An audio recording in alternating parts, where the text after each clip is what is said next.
KSP job tights YouTube channel friends. VAO ಅಂದರೆ village accountant officer ಒಂದು big update ಬಂದಿರುವಂಥದ್ದು ಎಕ್ಸಾಮ್ನ ಬಗ್ಗೆ. ಯಾರೆಲ್ಲ ಈ ವಿಡಿಯೋನ ಪೂರ್ತಿ ನೋಡ್ತೀರಾ ಅವ್ರಿಗೆ ಸಂಪೂರ್ಣ ಮಾಹಿತಿ ಹೇಳ್ತೀನಿ ಅಂತ ಹೇಳ್ಬೋದು ಫ್ರೆಂಡ್ಸ್. ಯಾರೆಲ್ಲ ಅರ್ಧಕ್ಕೆ ಹೋಗ್ತೀರಾ ನಿಮಗೆ ದಯವಿಟ್ಟು ಏನೂ ಅರ್ಥ ಆಗಲ್ಲ. ಅದರಿಂದ ದಯವಿಟ್ಟು ಈ ವಿಡಿಯೋ ಪೂರ್ತಿ ನೋಡಿ. ಈ ವಿಡಿಯೋ ಇಷ್ಟ ಆದರೆ ದಯವಿಟ್ಟು ಎಲ್ಲರೂ ಒಂದು ಲೈಕ್ನ ಮಾಡಿ. ತಪ್ಪದೆ ಎಲ್ಲರಿಗೂ ನಿಮ್ಮ VAO ಸ್ನೇಹಿತರಿಗೆ ದಯವಿಟ್ಟು ಶೇರ್ ಮಾಡಿ, ಯಾಕೆಂದರೆ ಇದು ಒಂದು ಇಂಪಾರ್ಟೆಂಟ್ ಅಪ್ಡೇಟ್ ಆಗಿರುತ್ತೆ. ನೀವು ಎಕ್ಸಾಮ್ ಬರೆಯೋದು ಬಿಡೋದು ಈ ಒಂದು ಮಾಹಿತಿಯ ಮೇಲೆ ಡಿಪೆಂಡ್ ಆಗಿರುತ್ತೆ. ಅದರಿಂದ ದಯವಿಟ್ಟು ಎಲ್ಲರೂ ಈ ವಿಡಿಯೋನ ಶೇರ್ ಮಾಡಿ ಫ್ರೆಂಡ್ಸ್. ನೋಡಿ ಫ್ರೆಂಡ್ಸ್, ಇಂಥ ಅಭ್ಯರ್ಥಿಗಳಿಗೆ ಪರೀಕ್ಷೆ ಬರೆಯಲು ಅವಕಾಶ ಕೊಡುವುದಿಲ್ಲ ಅಂತ ಮಾನ್ಯ ಕರ್ನಾಟಕ ಎಕ್ಸಾಮಿನೇಷನ್ ಅಥಾರಿಟಿ ಅವರು ಸ್ಪಷ್ಟನೆಯನ್ನು ಪಡಿಸಿರುವಂಥದ್ದು. ಅದು ಏನು ಅಂತ ನೋಡೋಣ ಬನ್ನಿ ಫ್ರೆಂಡ್ಸ್. ನೋಡ್ತಿರ್ಬೋದು ಫ್ರೆಂಡ್ಸ್, ಇದು ಕರ್ನಾಟಕ ಪರೀಕ್ಷಾ ಪ್ರಾಧಿಕಾರದಿಂದ ಬಂದಿರುವಂಥ ಒಂದು ಅಫಿಷಿಯಲ್ ಲೆಟರ್ ಆಗಿರುತ್ತೆ. 20ನೇ ತಾರೀಕು ಬಂದಿರುವಂಥದ್ದು. ಪ್ರಕಟಣೆಯಲ್ಲಿ ಏನಂತ ಹೊರಡಿಸಿದ್ದಾರೆ ಅಂದರೆ ನೋಡಿ ಫ್ರೆಂಡ್ಸ್, ಕರ್ನಾಟಕ ಸರ್ಕಾರದ ಕಂದಾಯ ಇಲಾಖೆಯಲ್ಲಿನ ಗ್ರಾಮ ಆಡಳಿತ ಅಧಿಕಾರಿ ಹುದ್ದೆಗಳಿಗೆ ನೇರ ನೇಮಕಾತಿ ಸಂಬಂಧ ದಿನಾಂಕ 20/9/2024 ಕಡ್ಡಾಯ ಕನ್ನಡ ಪರೀಕ್ಷೆ ಅಂದರೆ ನೋಡಿ ಫ್ರೆಂಡ್ಸ್, ಕಂಪಲ್ಸರಿ ಕನ್ನಡ ಪೇಪರ್ ಎಕ್ಸಾಮನ್ನು ಕಂಡಕ್ಟ್ ಮಾಡಲಾಗುತ್ತೆ.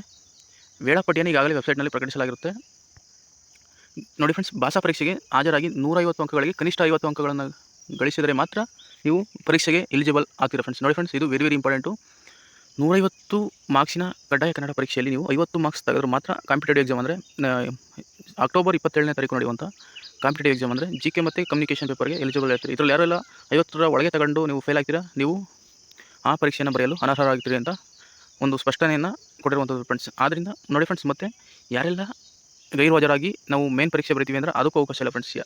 ಮೊದಲು ಕಡ್ಡಾಯ ಕನ್ನಡ ಪರೀಕ್ಷೆನ ಅಟೆಂಡ್ ಮಾಡಿ ಇದರಲ್ಲಿ 50+ ಅಂಕಗಳನ್ನು ತೆಗೆದುಕೊಂಡು ಎಲಿಜಿಬಲ್ ಆದರೂ ಮಾತ್ರ ಕಾಂಪಿಟೇಟಿವ್ ಎಕ್ಸಾಮ್ಗೆ ನಿಮಗೆ ಅವಕಾಶವನ್ನು ಕೊಡ್ತೀವಿ ಅಂತ KE ಅವರು ಸ್ಪಷ್ಟವನ್ನು ಪಡಿಸಿರುವಂಥದ್ದು ಫ್ರೆಂಡ್ಸ್. ಆದ್ದರಿಂದ ಯಾರೆಲ್ಲ ಒಂದು ನಿಮ್ಮ ಸ್ನೇಹಿತರಿಗೆ ಈ ವಿಷಯ ಗೊತ್ತಿಲ್ಲ ದಯವಿಟ್ಟು ಎಲ್ಲರಿಗೂ ತಿಳಿಸ್ಕೊಡಿ. ದಯವಿಟ್ಟು ವಿಡಿಯೋನ ಶೇರ್ ಮಾಡಿ. ಕಡ್ಡಾಯ ಕನ್ನಡ ಪರೀಕ್ಷೆಯನ್ನು ಅಟೆಂಡ್ ಮಾಡಲೇಬೇಕಾಗಿರುತ್ತೆ ಫ್ರೆಂಡ್ಸ್. ಆದ್ದರಿಂದ ಎಲ್ಲರೂ ಕಡ್ಡಾಯ ಕನ್ನಡ ಪರೀಕ್ಷೆಯನ್ನು ಆದಷ್ಟು ಸೀರಿಯಸ್ಸಿಂದ ಅಟೆಂಡ್ ಮಾಡಿ ಅಂತ ಹೇಳ್ತಾ, ಯಾರು ಅಬ್ಸೆಂಟ್ ಆಗಬೇಡಿ ಅಂತ ಹೇಳ್ತಾ ಈ ವಿಡಿಯೋನ ಇಲ್ಲಿಗೆ ಮುಗಿಸ್ತಿದ್ದೀನಿ. ದಯವಿಟ್ಟು ಇದೇ ಥರ ಇನ್ನು ಮುಂದೆ ಅಪ್ಡೇಟ್ಸ್ಗಾಗಿ ದಯವಿಟ್ಟು ನಮ್ಮ ಚಾನಲ್ ಸಬ್ಸ್ಕ್ರೈಬ್ ಮಾಡ್ಕೊಳ್ಳಿ. Thank you for watching.